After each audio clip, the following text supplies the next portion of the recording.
बिस्मिल्लाहिर्रहमानिर्रहीम। Welcome guys, एक और नए व्लॉग के साथ। आज मैं आपको बताऊंगा कि चिकन कढ़ाई कैसे तैयार करते हैं। अस्सलाम वालेकुम, मेरा नाम है सैयद रहमान। आज मैं आपको देसी तरीके से 1 किलो चिकन की कढ़ाई बनाने का तरीका बताता हूँ। चलिए यहाँ स्टार्ट करते हैं। 1 kg चिकन, 1 कप ऑयल खा चुका है। 1 पाव टमाटर, 3 से 4 चिल्ली का पेस्ट, आधा पाव लहसुन अदरक का पेस्ट, हाफ टी स्पून दड़ा मिर्च, 1 टेबल टीस्पून हल्दी, हाफ टी स्पून लाल मिर्च पीसी हुई, 1 टेबल टीस्पून धनिया पाउडर, 1 टेबल टीस्पून नमक, 10 दाने काली मिर्च, 3 दाने दालचीनी, 2 दाने सब्ज़ इलायची, 3 दाने लौंग,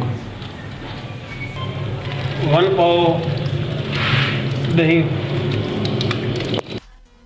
1 किलो चिकन, आधा किलो पानी। इसको आपने मिक्स कर लेना है। उसके बाद आपने इसको 10 मिनट हाई फ्लेम पर रख देना है।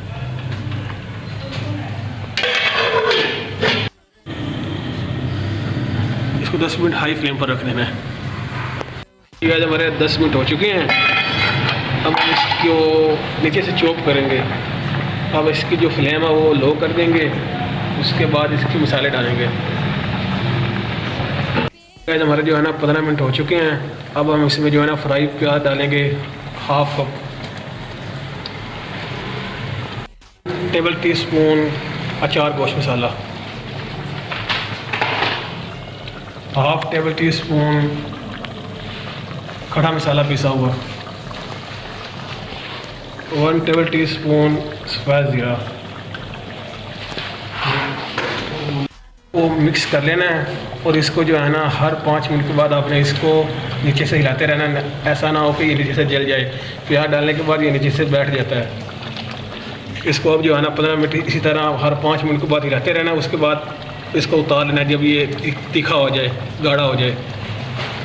गाइस, आपने जो है ना ब्राउन प्याज और मसाला लगाने के बाद आपने हर 5 मिनट के बाद इसको हिलाते रहना है ताकि ये जो मसाला है नीचे से जल ना जाए। और गाइस, आपने बिल्कुल आहिस्ता से हिलाना है ताकि ये जो बोटी है वो टूट ना जाए। ये फाइनली गाइस अल्हम्दुलिल्लाह हमारी जो है कढ़ाई वो रेडी हो चुकी है। इसकी आपको फाइनल लुक दिखाते हैं। अल्हम्दुलिल्लाह फाइनली गाइस हमारी जो कढ़ाई है वो रेडी हो चुकी है। और इस तरह की मज़ीद रेसिपी ट्राई करने के लिए हमारे पेज को फॉलो कर लें, सब्सक्राइब कर लें। अल्लाह हाफ़िज़।